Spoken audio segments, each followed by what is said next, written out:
Hello friends, स्वागत है आप सभी का YouTube channel UK civil dreams पर।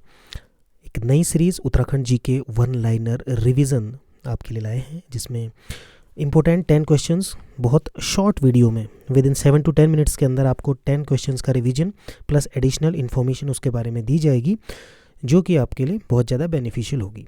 तो if you know the questions it's a revision, otherwise improve your knowledge about Uttarakhand. तो चलिए स्टार्ट करते हैं। चलिए शुरू करते हैं। देखिए, पहला क्वेश्चन है, बागेश्वर शहर किन दो नदियों के संगम पर बसा है? बागेश्वर शहर किन दो नदियों के संगम पर बसा है? तो the right answer is Saryu and Gomti. Saryu और गोमती दो नदियों के संगम पर बागेश्वर जो शहर है वो बसा है। और अगर हम बात करें इस संगम की, तो यहीं पर प्रसिद्ध उत्तरायणी मेला मकर संक्रांति के दिन लगता है। चलिए देखते हैं अगला क्वेश्चन। सेकंड क्वेश्चन है, कैप्टन यंग को किस शहर की खोज करने का श्रेय जाता है? कैप्टन यंग को किस शहर की खोज करने का श्रेय जाता है? तो the right answer is Mussoorie. Okay, Mussoorie जो शहर है उसकी खोज का श्रेय जाता है कैप्टन यंग को। देखिए, वैसे कहा जाता है कि जो देहरादून और मसूरी शहर हैं वो इवैक्यूएट किए गए थे गोरखास के द्वारा, लेकिन कैप्टन यंग जो कि एक ब्रिटिश आर्मी ऑफिसर हैं, ये लंढौर नामक सर्वोच्च पहाड़ी पर इन्होंने सैनिक छावनी बनाने का निश्चय किया था और ये यहाँ आए थे 1827 में। ओके, 1827 में। तो इसीलिए मसूरी शहर की खोज का श्रेय जाता है कैप्टन यंग, जिसे हम फ्रेडरिक यंग के नाम से भी जानते हैं। चलिए बढ़ते हैं एक नेक्स्ट क्वेश्चन की ओर। Question number 3, Hailey national park का नामकरण कॉर्बेट नेशनल पार्क के रूप में कब किया गया? ध्यान से देखिए, हेली नेशनल पार्क का नामकरण कॉर्बेट नेशनल पार्क के रूप में कब किया गया? तो आई थिंक आपने आंसर गैस कर लिया होगा। The right answer is 1957। Okay, 1957। देखिए, जो हेली नेशनल पार्क है वो इस्टेब्लिश हुआ है 1936 में। भारत के पहले राष्ट्रीय उद्यान के रूप में हेली नेशनल पार्क को स्थापित किया गया था, बट जिम कॉर्बेट के नाम पर, ठीक है, जो कि एक बहुत महान शिकारी थे उत्तराखंड के, तो उनके नाम पर उनको सम्मान देने के लिए 1957 में उनके नाम से इसे कॉर्बेट नेशनल पार्क इसका नामकरण कर दिया गया। चलिए बढ़ते हैं अपने अगले क्वेश्चन की ओर।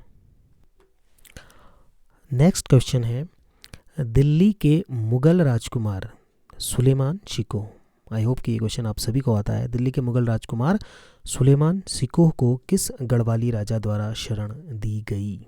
ओके, आपने आंसर गैस कर लिया होगा। The right answer is पृथ्वीपति Shah. तो गढ़वाल के राजा जो हैं पृथ्वीपति शाह, उनके द्वारा मुगल राजकुमार सुलेमान शिकोह को शरण दी गई थी। चलिए बढ़ते हैं अपने नेक्स्ट क्वेश्चन की ओर। Question number 5। देखिए, अगर आपने अभी तक चैनल को सब्सक्राइब नहीं किया है तो प्लीज़ इस चैनल को सब्सक्राइब करें और इस वीडियो को ज़्यादा से ज़्यादा शेयर करें। इस तरह के बहुत सारे वीडियोस मैं आपके लिए लेकर के आऊँगा, जिससे कि 5 to 7 मिनट्स के अंदर आपका बहुत फास्ट रिवीजन इसमें होगा। तो देखिए, 5th क्वेश्चन है, पिंडर घाटी के अंतिम गाँव का नाम क्या है? सबसे पहले तो आपको ये ध्यान देना है कि पिंडर घाटी कहाँ है? बागेश्वर डिस्ट्रिक्ट में। ओके, क्योंकि पिंडारी जो ग्लेशियर है उसी के नाम पर, उसी रूट पर पिंडर घाटी है जो कि बागेश्वर डिस्ट्रिक्ट में है। उसका अंतिम गांव जो है उसका नाम आपसे पूछा गया है। तो द राइट आंसर इज खाती। ओके, खाती इज द विलेज। तो पिंडारी ग्लेशियर जो पैदल मार्ग है, वहाँ पर जब आप पैदल मार्ग पे जाएंगे तो उस रास्ते में जो अंतिम गांव पड़ेगा उस विलेज का नाम है खाती। चलिए बढ़ते हैं अपने नेक्स्ट क्वेश्चन की ओर। 6th क्वेश्चन, छठा सवाल है, बद्रीनाथ मंदिर किस पर्वत पर स्थित है? क्या पूछा गया है? बद्रीनाथ मंदिर किस पर्वत पर स्थित है? तो पहले देख लेते हैं कि बद्रीनाथ मंदिर किस डिस्ट्रिक्ट में स्थित है। द डिस्ट्रिक्ट इज चमोली, ये सभी को आता है लगभग। और बद्रीनाथ मंदिर किस नदी के तट पर है ये भी पूछा जाता है, तो अलकनंदा। ओके, तो अलकनंदा नदी तट पर चमोली जिले में है। अब सवाल पूछा गया है किस पर्वत पर स्थित है। ओके, तो the right answer is Narayan पर्वत। ओके, देखिए मंदिर के ठीक सामने अगर देखेंगे तो नर पर्वत आता है, जबकि मंदिर की पीठ की ओर यानी कि मंदिर के ठीक पीछे नीलकंठ शिखर है, वहाँ पर स्थित है नारायण पर्वत, जिस पर बद्रीनाथ टेम्पल सिचुएटेड है। चलिए बढ़ते हैं अगले क्वेश्चन की ओर। द 7th क्वेश्चन इज बाग बट्टी क्या है। इस तरह के क्वेश्चंस देखने को मिलते हैं। बाग बट्टी क्या है? That is a simple answer, ये एक परंपरागत खेल है। तो बाग बट्टी उत्तराखंड का एक परंपरागत खेल है। ओके, चलिए बढ़ते हैं अगले क्वेश्चन की ओर। 8th क्वेश्चन, वन अनुसंधान संस्थान FRI यानी कि फॉरेस्ट रिसर्च इंस्टीट्यूट जो कि देहरादून में स्थित है, उसके मुख्य प्रवेश द्वार का नाम क्या है? फिर से रिपीट करता हूँ, वन अनुसंधान संस्थान forest research institute FRI Dehradun के मुख्य प्रवेश द्वार का नाम क्या है?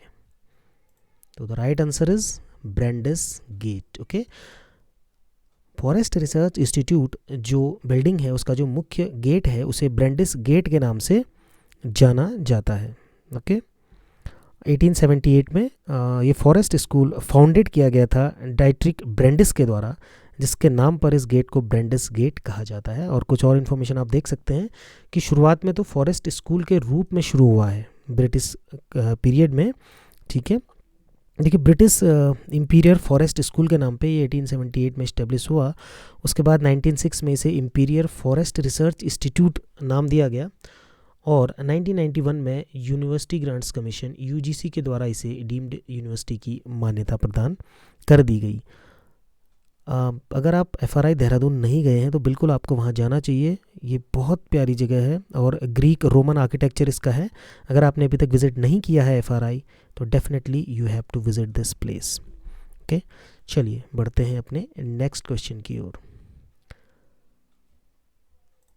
9th क्वेश्चन है, राज्य की सबसे पुरानी नगर पालिका कौन सी है? ध्यान दीजिएगा, नगर पालिका पूछा गया है, राज्य की सबसे पुरानी नगरपालिका पूछा गया है। तो इसका राइट आंसर है मसूरी, जो कि 1873 में नगरपालिका के रूप में इस्टेब्लिश की गई नगरपालिका परिषद मसूरी। ओके, चलिए इस Uttarakhand GK one liner series का लास्ट क्वेश्चन हम बना करते हैं।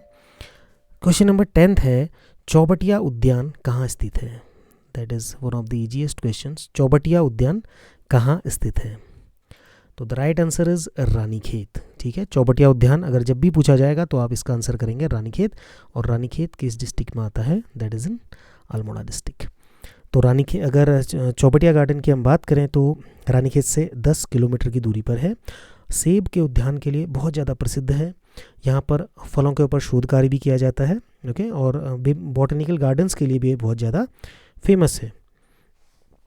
चलिए यहाँ पर पूरी होती है हमारी 10 क्वेश्चंस की सीरीज़, और आई होप आपको वीडियो पसंद आया होगा। प्लीज़ वीडियो को लाइक करें, चैनल को सब्सक्राइब करें और ज़्यादा से ज़्यादा इसे शेयर करें। बहुत जल्दी मैं Uttarakhand GK one liner revision part 2 लेकर आपके सामने आऊँगा।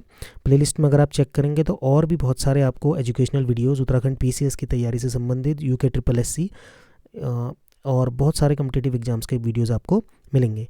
चलिए मिलते हैं नेक्स्ट वीडियो में। Till then take care.